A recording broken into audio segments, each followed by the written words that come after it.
Dipa duduk dulu ya, sambil menunggu teman-temannya hadir. Sekarang sudah jam berapa?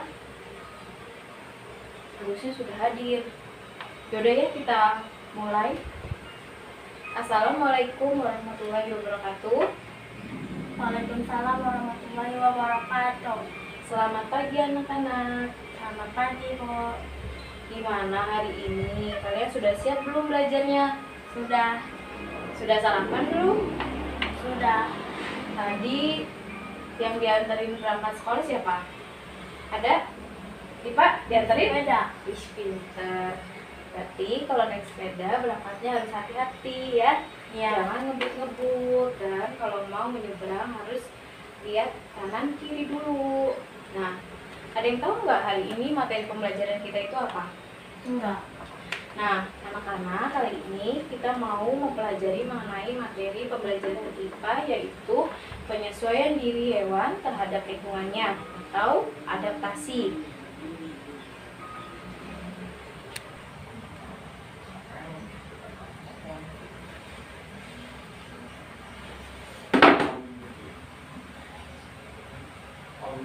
Nah, materi kali ini mengenai penyesuaian diri hewan terhadap lingkungannya atau disebut dengan adaptasi hewan. Nah, ada yang tahu tidak adaptasi hewan itu apa? Nggak tahu ya, Dipa? Nah, makasih. Nih, pembelajaran kali ini kita mengenai penyesuaian diri hewan terhadap lingkungannya yang disebut sebagai adaptasi hewan. Nah, adaptasi hewan ini dalam pengertiannya yaitu suatu kemampuan dari makhluk hidup untuk menyesuaikan diri terhadap lingkungannya yang bertujuan untuk mempertahankan kelangsungan hidup dan menjaga kelestariannya. Nah, ada juga di sini ada tujuan dari adaptasi hewan. Yang pertama yaitu menyesuaikan diri dengan lingkungan. Yang kedua, sebagai bentuk pertahanan diri dari predator. Dan yang ketiga, sebagai mendukung kelangsungan hidup suatu organisme. Dan yang keempat, yaitu dapat membantu organisme untuk lolos dari seleksi alam. Dan yang kelima, yaitu ketika lingkungan berubah drastis, tubuh organisme dapat menyesuaikan diri secara fisiologis. Seperti itu. Nah, di dalam adaptasi ini terbagi menjadi 3. Yang pertama ada adaptasi morfologi, dan yang kedua ada adaptasi fisiologi, dan yang ketiga ada adaptasi tingkah laku. Ada yang tahu tidak adaptasi morfologi apa? Ya, Ibu jelasin ya. Adaptasi morfologi itu yaitu suatu penyesuaian yang dilakukan oleh makhluk hidup, baik hewan, tumbuhan, atau manusia, melalui perubahan bentuk organ tubuh yang berlangsung dalam jangka waktu yang lama demi kelangsungan hidupnya. Adaptasi morfologi ini mudah untuk kita amati, dan lihatlah bila dibandingkan dengan adaptasi fisiologi, adaptasi ini terjadi karena adanya perbedaan jenis makanan dan habitatnya. Nah, di sini itu ada bentuk paruh burung. Nah, kan bentuk paruh burung itu kan berbeda-beda ya bentuknya, dan ada bentuk kaki burung, ada bentuk mulut serangga, dan ada bentuk gigi hewan.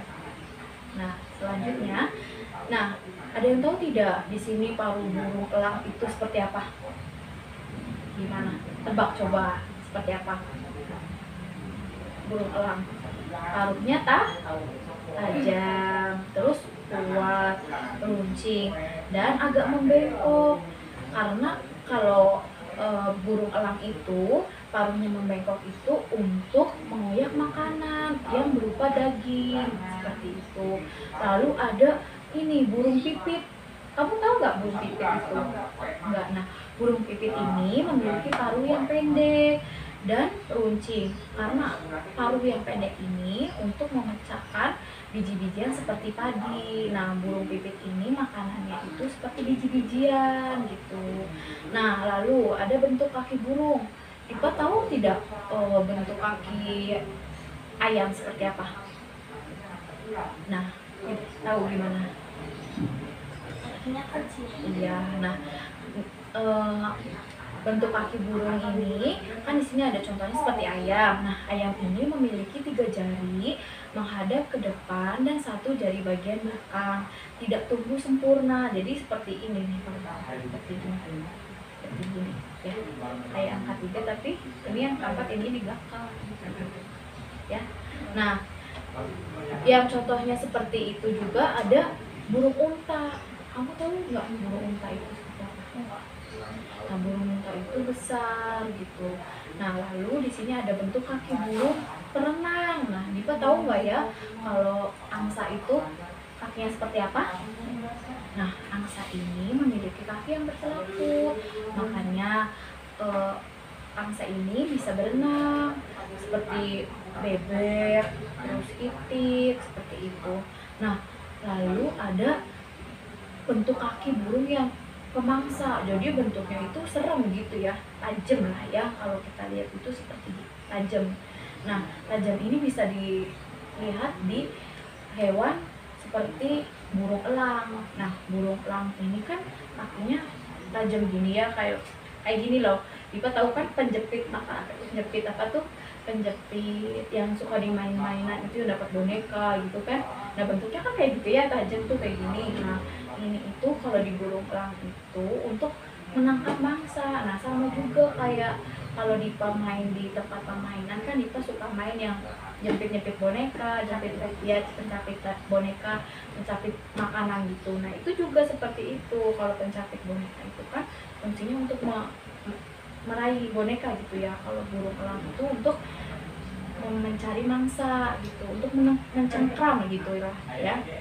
Nah, selanjutnya di sini ada bentuk mulut pada serangga. Nah, Dipa tahu nggak sih bentuk mulut pada serangga itu apa saja? Ada tipe-tipenya. Nah, tipe-tipenya ini bisa kita bedakan berdasarkan jenis makanannya. Nih, misalnya ada tipe serangga pengunyah tuh. Lalu ada tipe serangga penghisap atau penjilat, dan ada tipe serangga penghisap dan tipe serangga penghisap atau menusuk, tipe serangga penghisap atau menusuk. Kalau bisa kita lihat itu ciri-cirinya seperti di nyamuk. Ya, kalau kita lihat dengan jelas itu di situ ada nyamuk itu termasuk tipe serangga penghisap dan penusuk seperti itu. Nah, lalu di sini ada tipe gigi mamalia. Dipa tahu nggak sih hewan mamalia itu apa? Nah, hewan mamalia itu hewannya menyusui. Nah, tipe gigi pada mamalia ini berhubungan dengan jenis makanannya. Berdasarkan tipe giginya, mamalia itu dibagi beberapa golongan. Dan berikut ini macam-macamnya nih. Misalnya, pertama ada mamalia yang memakan rumput. Dipa tahu nggak hewan mamalia yang makan rumput? Hewan yang makan rumput apa ya? Nah, Dipa kan kemarin habis Idul Adha pasti lihat dong pemotongan sapi, pemotongan kambing ya. Nah, sapi itu dan kambing itu makannya rumput. Nah, ini itu bisa disebut sebagai mamalia ruminansia. Nah, ruminansia, jenis mamalia yang satu ini mengunyah kembali makanannya yang sudah ditelannya. Nah, contohnya ini kan tadi Ibu sudah menjelaskan seperti sapi, kambing, kerbau, nah, dan kuda. Nah, selanjutnya ini ada hewan ini mempunyai gigi seri. Nah, memiliki bentuk seperti kapak yang memiliki fungsi untuk menjepit dan memotong makanan. Gigi gerahamnya berbentuk lebar dan datar dengan rahang bergerak menyamping agar makanannya tergiling secara mekanis dan merata. Sama hewan juga sama seperti manusia gitu, sama memiliki gigi untuk mengunyah suatu makanan seperti itu. Nah, lalu ada mamalia yang memakan daging atau disebut dengan karnivora. Nah, mamalia jenis ini mempunyai gigi seri yang tajam dan gigi taring yang kuat, besar, serta luncing. Sementara itu, gigi gerahamnya bergerigi tajam sehingga mamalia ini mampu mengunyah daging yang sangat keras. Nah, Dipa tahu tidak contoh hewan karnivora yang suka makan daging itu? Tahu. Apa aja?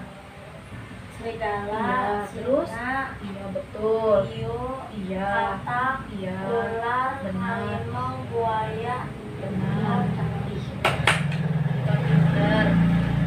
Lalu selanjutnya ada mamalia pengerat atau bisa disebut juga sebagai rodentia. Nah, mamalia jenis ini tidak memiliki gigi taring dan hanya memiliki gigi seri dan gigi geraham.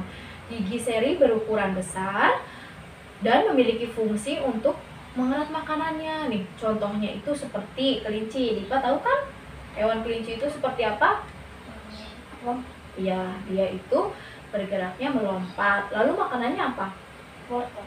Bisa wortel, bisa kangkung, bisa tumbuh-tumbuhan lah ya. Nah, Dipa tahu tupai?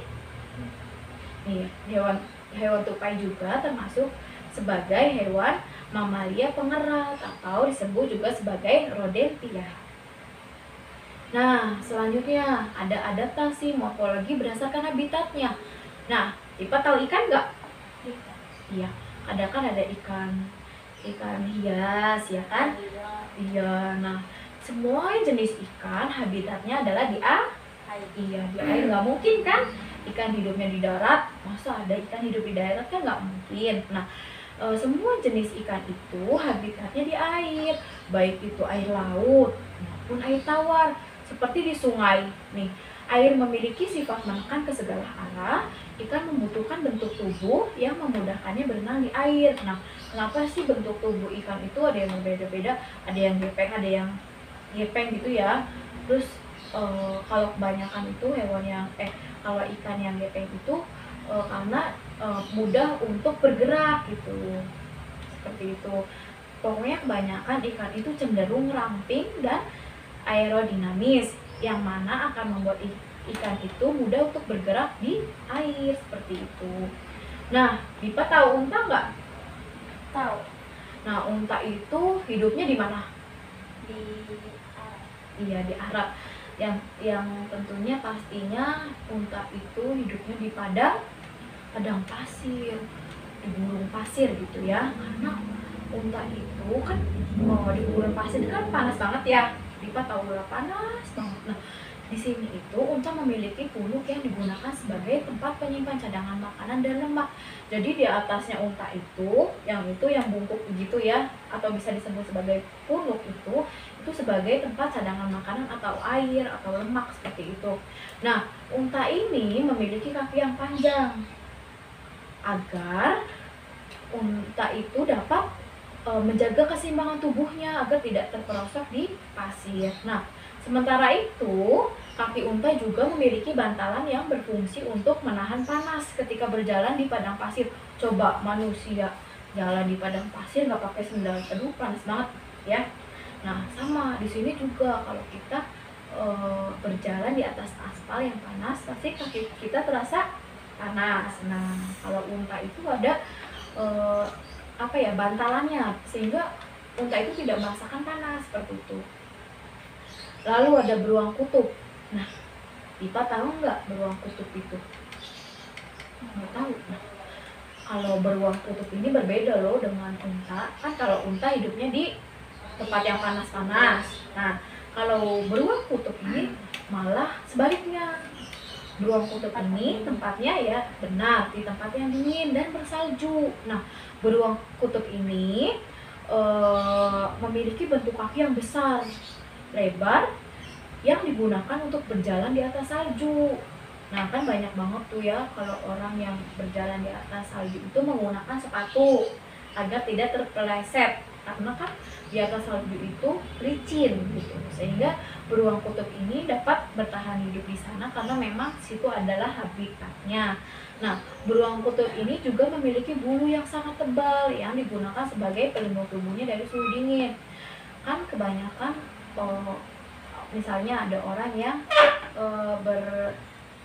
bertamasya gitu ya ke luar negeri, itu pasti kalau di musim salju gitu pasti mereka menggunakan jaket seperti itu ya, karena itu untuk melindungi tubuhnya dari suhu dingin. Lalu selanjutnya ada adaptasi fisiologi pada hewan. Nah, adaptasi fisiologi ini ada herbivora. Nah, herbivora itu adalah hewan yang memakan tumbuh-tumbuhan. Kalau tadi karnivora adalah pemakan daging, kalau ini adalah herbivora ini pemakan tumbuh-tumbuhan. Contohnya seperti sapi memakan rumput, di mana sapi dapat mencerna rumput dari daun yang mengandung banyak serat atau selulosa dengan bantuan enzim selulosa. Nah, selanjutnya ada nyamuk. Nah, nyamuk ini adalah hewan yang menghisap darah. Pasti kalau habis dihisap nih nyamuk di tangan kita pasti gatel kan. Nah, karena ini nyamuk ini, nyamuk ini adalah hewan yang menghisap darah, baik darah manusia atau darah hewan. Karena nyamuk ini memiliki zat antikoagulan atau anti pembeku darah. Nah, zat ini tidak memiliki penggunaan untuk menjaga agar darah yang dihisap oleh nyamuk tersebut tidak membeku dan tetap dalam keadaan cair. Lalu selanjutnya ada adaptasi tingkah laku hewan. Nah, tingkah laku hewan, Dipa tahu nggak bunglon? Bunglon itu loh yang misalnya di batang kayu. Nah, bunglon itu berubah warnanya, jadi warna coklat kan. Nah, itu termasuk adaptasi tingkah laku hewan, karena bunglon ini bisa mengubah warna kulitnya untuk mengelabui mangsanya gitu, musuhnya gitu. Nah, selanjutnya bunglon ini disebut sebagai dengan hewan mimikri gitu ya. Selanjutnya ada cicak. Dipa tahu nggak cicak? Tahu dong, cicak itu sering banget ya nempel-nempel, nemplok-nemplok di dinding. Nah, ada nyanyinya kan, cicak-cicak di dinding, diam-diam merayap, datang seekor nyamuk, hap hap, lalu ditangkap. Itu ada nyanyiannya ya. Nah, cicak ini kalau mereka melihat mangsanya, mereka pura-pura memutuskan ekornya supaya wah, ini kayaknya hewannya sudah mati gitu. Jadi itu cicak itu pinter untuk mengelabui mangsanya. Nah, disebut ini sebagai autotomi. Jadi cicak itu disebut sebagai autotomi. Nah, setelah pembelajaran selesai, ada yang ingin ditanyakan, Dipa? Enggak. Nah, Dipa sudah paham ya tentang pembelajaran adaptasi hewan ya. Nah, ibu guru memberikan tugas pembelajaran di rumah mengenai pilihan ganda, lembar kerja kegiatan siswa. Ibu nanti kirim di WA group ya. WA group nanti tugasnya boleh besok dibawa ke kelas atau boleh difotokan dikirim ke WA ibu seperti itu. Iya, boleh di japri. Ya. Boleh di japri. Atau Dipa mau bertanya mengenai pelajaran yang barusan kita pelajari ini tentang apa? Udah, berarti Dipa sudah paham. Ya, nanti kan nih teman-temannya kan banyak yang tidak masuk ya. Mungkin ada yang tadi ada yang WA ibu karena ada yang sakit, bilang ada yang sakit, terus ada yang izin juga. Jadi ya tidak apa-apa ya. Yang sakit kita doakan semoga cepat sembuh. Dan besok kita kembali lagi di pembelajaran bahasa Indonesia ya. Nah, setelah pembelajaran selesai, alangkah baiknya kita mengucap alhamdulillah. Semoga ilmu yang kita dapat hari ini bermanfaat. Dan jangan lupa pembelajaran hari ini terus diulang agar tetap diingat, supaya nanti kalau misalnya ada soal ini Dipa nggak usah buka-buka buku lagi. Jadi Dipa udah, oh iya ini jawabannya ini, oh iya ini jawabannya ini, karena Dipa udah memahami seperti itu ya. Nah, sekian pembelajaran yang saya ibu berikan, kurang lebihnya mohon maaf. Wabillahi taufiq wal hidayah. Wassalamualaikum warahmatullahi wabarakatuh. Waalaikumsalam warahmatullahi wabarakatuh. Terima kasih ya Dipa. Makin mobil sampai kita ambilin HP mobil dulu. Aku pakai mobil lihat. Aduh Dipa.